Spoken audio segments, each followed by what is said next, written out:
Hi again, Ray. I just have a quick glitch, I think, to brief in.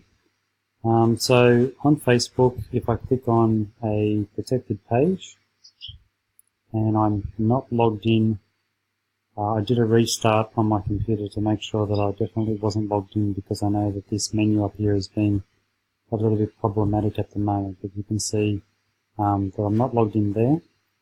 If I scroll down to the bottom, the messaging is not coming up. So this is a first click free.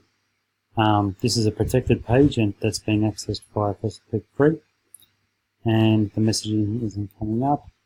And if I click on see on map, it should say you are being redirected, and go to the demo.